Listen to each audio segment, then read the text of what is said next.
Hey guys, welcome back to another marvelous video. It's time for some epic proportions of destruction as we look at the best episodes from the iconic show of 1977, The Incredible Hulk. So grab some popcorn and sit back tight as Hulk prepares to smash. Before we go into our explanation, we have a very small request. If you like our content, please support us by subscribing to our channel. This is a small click for you, but for us, it means a lot. Thank you. Let's begin.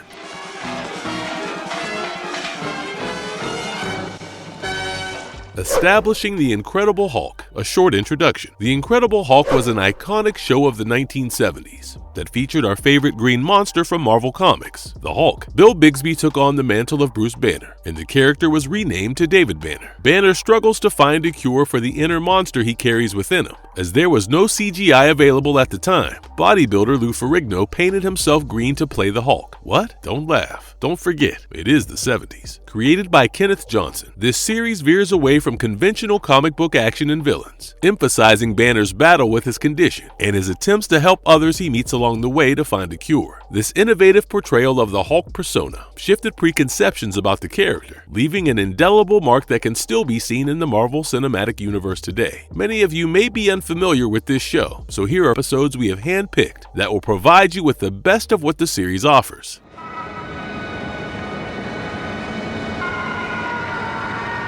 The Incredible Hulk, Season 1, Episode 1. How could we possibly start without diving into the very first episode? The pilot episode begins with our protagonist, David Banner, a physician and scientist who is plagued by the tragic death of his wife in an automobile accident. Desperate, he exposes himself to dangerously high levels of gamma radiation in order to escape the trauma. The gamma radiation exposure causes a genetic abnormality in David Banner's DNA. As a result, whenever he becomes angry, he transforms into a towering, over 300-pound, green-skinned monstrosity, lacking any sense of rationality. As rumors of a massive beast spread, tabloid writer Jack McGee begins an inquiry that brings him to the facility where Banner did his trials. Suddenly, a catastrophic explosion strikes, killing Banner's colleague and friend, Dr. Elena Marks. McGee, attributing the event to the creature he describes as the Hulk, also claims Banner died at the monster's hands. Unable to discover the truth about his condition or control his transformations, David goes in pursuit of a cure. The Hulk made his television debut in this historic episode, which introduced the iconic character to the TV audience. After this crucial point, Hulk's presence remained constant, and his legacy continued into further episodes and beyond. The pilot episode and its follow-up were first shown as two 2-hour films, but were divided into two halves for television distribution.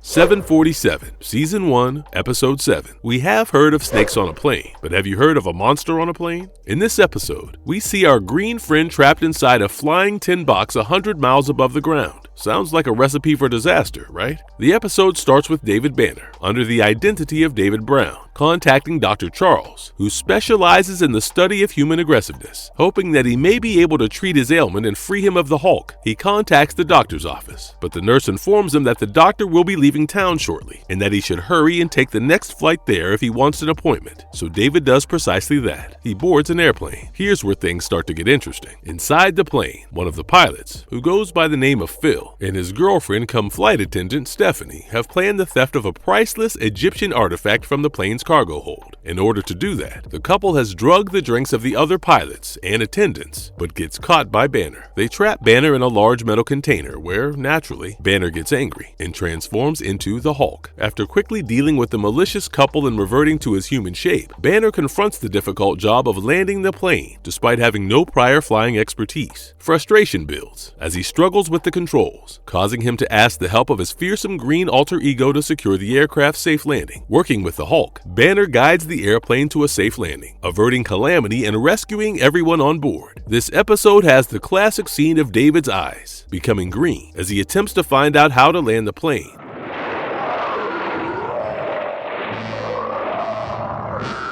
A Child in Need, Season 2, Episode 5. This episode deals with the dark subject of child abuse, which the makers handled very maturely. David Banner, under the guise of David Baxter, has taken up a job as a groundskeeper at a local elementary school. One day, he meets a young student, a boy named Mark, who is crying while sitting on a log. Upon further investigation, David finds out that Mark gets assaulted by his father, Jack, on a daily basis. In order to help, David asks around the neighbors to do something, but to no avail, as no one wants to get involved. This causes David to get angry and transform into the Hulk. The Hulk breaks into Jack's apartment, throws Jack through a wall, and escapes with Mark. In the end, when Jack re-encounters the Hulk, he breaks down and reveals that he too had been abused by his father while growing up and begs for forgiveness from his son. The episode ends with the father and son embracing each other. The storyline tackles a serious and ongoing problem by highlighting the abuse cycle that still exists in modern society. It serves as an example of how, regrettably, victims of abuse as children can continue the pattern as adults. It deeply portrays the issue and describes its complexity with profound humanity and accuracy. Moreover, from a characterization standpoint, this version of Hulk is the most realistic compared to his comic roots.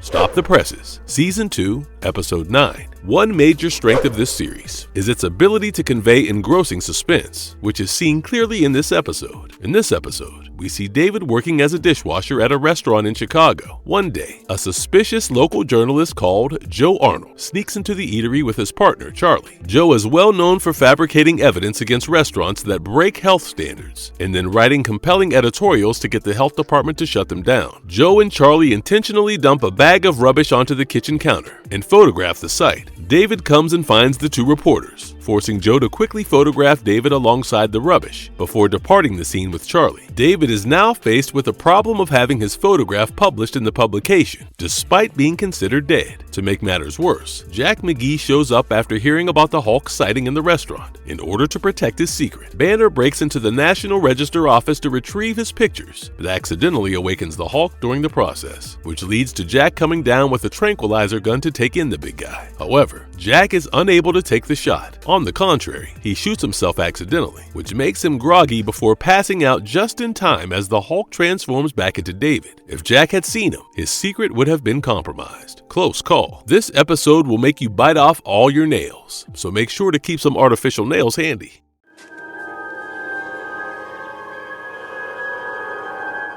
Mystery Man, Part 1 and 2, Season 2, Episodes 15 and 16. Time for the first two-part episode on our list. We know that Jack McGee has been persistently following the Hulk's trail throughout the series. David has eluded the reporter by using ingenuity and a stroke of luck to keep one step ahead. However, in this suspenseful two-part episode, Jack gets closer to finding out the truth than ever before. Jack meets David after the latter has had a terrible automobile accident. The accident causes him to lose his memory, and thick bandages cover his face, leaving Jack oblivious to who he really is. Jack offers to fly David to see a specialist, but as luck would have it, their journey comes to an abrupt stop as they crash land in the middle of a jungle with wildfire and a pack of wolves. Despite the dangers, David successfully navigates them, even building a makeshift sled to safely transport Jack, who had injured his leg. A sequence of spectacular adventures follows, culminating in David getting his memory back and transforming into the Hulk to save Jack from the forest fire. Witnessing this transition, Jack realizes for the first time that the Hulk is a person who transforms into a monstrous shape. However, owing to the bandages, he is still unsure of David's actual identity. This episode is very thrilling since it features the protagonist's old partnership with the primary pursuer of the series, which leads to many unforgettable scenes that have influenced the course of the show. The camaraderie between David and Jack also reveals the real reason behind Jack's obsession with capturing the Hulk, making the viewers feel differently about him. An A+ episode, if you ask me.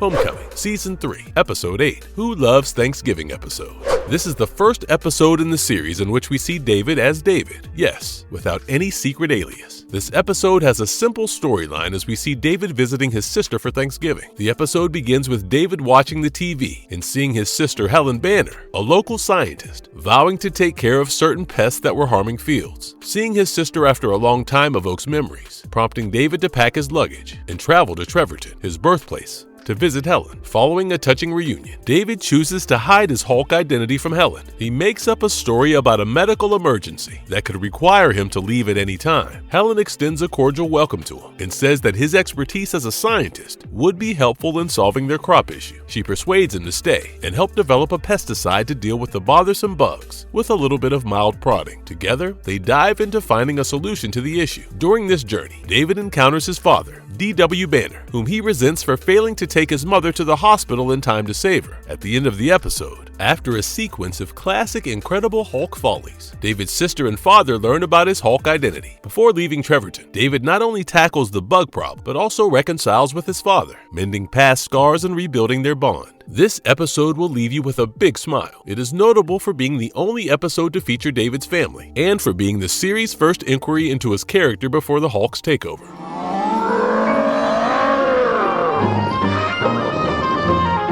The Snare, Season 3, Episode 9. This episode begins with David Banner forming an unexpected friendship with a charming, affluent guy called Michael Sutton while sitting next to him on an aeroplane, bonding over a game of chess. After their flight is delayed, Michael invites David to dinner and chess on his private island, which David agrees to. While there, everything is going smoothly until David takes a few sips from a glass of wine, which causes him to lose his strength, his eyesight to become blurred, and his consciousness to be lost. While David regains consciousness, he finds himself lying in an open grave with a tape recorder nearby. To his surprise, the tape contains a message from Michael that reveals his deadly plan. Now David is stranded on the island and has to try and survive while Michael is after him for recreation. What follows is a terrifying chase sequence. David tries to escape being shot by Michael, who is armed with a crossbow. During this ordeal, a scorpion sting turns him into the Hulk, offering him a fighting chance to break the tracker's pursuit. Back in his human form, David heads towards the house to get his clothes, while another recording from Michael warns him about the trap laid all through the place. After successfully dodging Michael's traps and attempting to run, David and Michael finally face off on a mountaintop. Michael reveals his knowledge of David's transformation, as he witnessed it earlier and demands to see it again. A struggle breaks out, leading David to turn into the Hulk again. While preparing a poison-tipped arrow for his crossbow, Michael accidentally injures himself in the leg, leading him to lose consciousness and fall to his death in the river below. The Hulk pulls Michael's lifeless body from the river, and David buries him in the same burial site where he awoke. In the end, David discovers a farewell message from Michael on a tape recorder on a boat, recognizing David's triumph in their deadly game.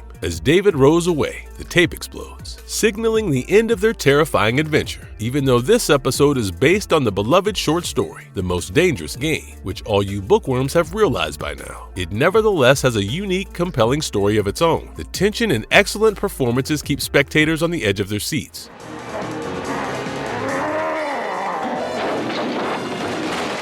The Psychic, Season 3, Episode 18. The next episode on our list is probably the most interesting out of the entire series. The reason? Well, you will find out in a while. The episode features a mysterious psychic woman who is aware of David's secret. This woman is battling with thoughts of suicide, since she feels unable to prevent everyone she sees dying in her prophecies. After the Hulk is accused of the murder of a teenager, even David becomes convinced that the Hulk is to blame and begins to experience similar sensations. Even though the psychic attempts to turn David over to the authorities, a fortunate event demonstrates to her that David is not a callous killer, and they become close friends. Furthermore, her clairvoyant abilities indicate that Jack McGee will be slain by the actual perpetrator. Talk about a turn of events. The rest of the episode deals with David apprehending the real killer while saving his pursuer. Now, all this sounds like a typical episode. So what makes it so unique? Well, Brenda Benet makes a surprise appearance as the psychic. Interestingly, she was married to Bill Bixby, and they shot this episode during their divorce procedures. It allowed them to demonstrate to their kid that, despite their split, they could still get along. This episode has a somber tone, especially since Benet sadly committed suicide shortly after their kid died. Given their real-life connection, the energy between Bixby and Benet is evident, resulting in outstanding performances by both performers.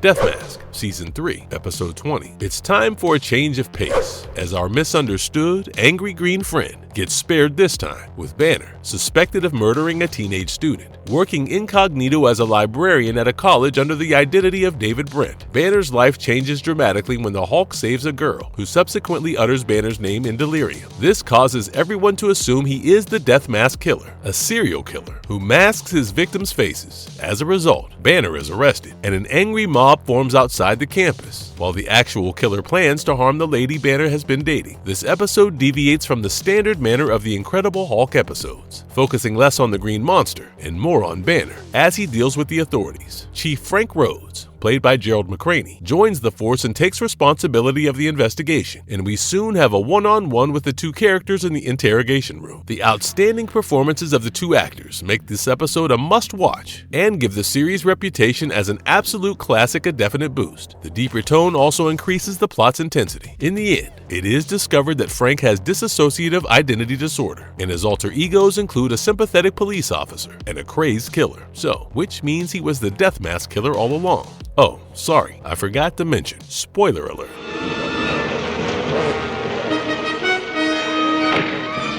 Prometheus, Part 1 and 2, Season 4, Episode 1 and 2. The story of this two-part episode begins in a military base, where Colonel Harry Appling and his team are suddenly alerted by some indications that a meteoroid is heading towards Earth. The meteoroid is saturated with gamma radiation, caused by its close encounter with the sun. Appling and the others get ready for its arrival somewhere in Utah. Meanwhile, David Banner is enjoying a fishing excursion in Lake Utah when he saves a blind woman called Katie Maxwell from drowning. Katie quickly develops a deep relationship and becomes a faithful friend on their adventure. While David and Katie are in the forests, the military tracks the meteoroid entering the Earth's atmosphere. The meteor hurtles towards Utah, necessitating a section of the forces to assemble at the area where it lands to take it and collect it within the shortest time possible. And guess who shows up? Yep, Jack McGee enters the scene and begins digging for information. Seizing the chance, Jack dons a military outfit and disguises himself. After escorting Katie home, David approaches the meteoroid as it crashes, but as he approaches, he begins to get odd feelings. A sudden headache causes him to stumble and fall, accidentally turning into the Hulk as he lands on a beehive. Back at Katie's place, David starts to morph back into his human shape, but is stuck in the middle, ending up half David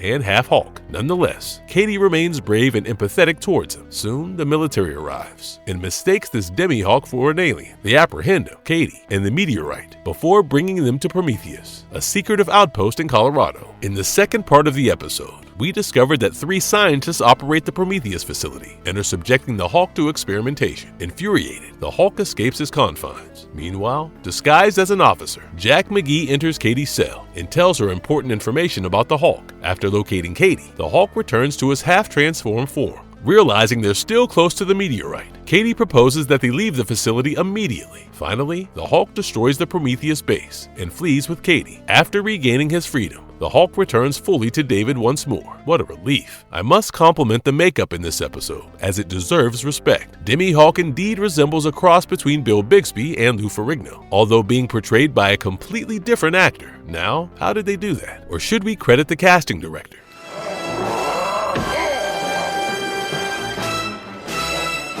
The First, Part 1 and 2, Season 4, Episode 12 and 13. The privilege of the last entry goes to the two-part episode named The First. How ironic. In this chapter, David hears of another Hulk sighting in Visaria. Upon arrival, he speaks with a library caretaker who tells him of Dr. Clive's development of a green monster. 30 years ago, scientist Jeffrey Clive sought to heal Del Fry's blood illness with a gamma chamber. However, the radiation changed Fry into a ferocious, unfriendly dark green beast with wild hair, unfriendly being the key word. In the Clive residence, David meets Dale, who requests using the gamma chamber to treat his arthritis. When David refuses, a struggle follows, and Dale successfully uses the gamma chamber and transforms into the first Hulk. As a result, the beast assaults David and escapes into the city, causing devastation. He meets up with his bully as Dale and transforms into the creature and kills him. To make matters worse, Jack McGee appears again and gets attacked by this creature. David seeks the aid of Dr. Clive's previous fiancée in creating a strategy to catch Fry. Ultimately, David is driven to turn into the Hulk to confront Fry's beast. The brawl ends with Fry's death at the hands of Sheriff Decker. Following the Hulk's escape, David finds himself saddened by the squandered opportunity to end his ordeal. This episode is arguably the best of the series. The story is gripping,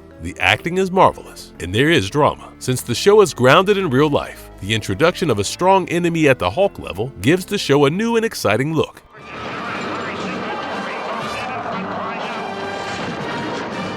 Marvelous verdict. That concludes our video for today. With a combination of drama, action, and emotional depth, every episode of The Incredible Hulk captivates audiences with its captivating narratives, tackling complex problems, and outstanding performances by the cast. At a time when CGI is absent, a special shout-out should go to Lou Ferrigno and Bill Bixby, who portrayed their roles of the Hulk and Banner, respectively, without a sweat. One thing I can guarantee is that this show will never get old. Which is your favorite episode of The Incredible Hulk? Let us know in the comments below. If you like this video, don't forget to press the like button and share this video with all your buddies. I'll see you in the next one.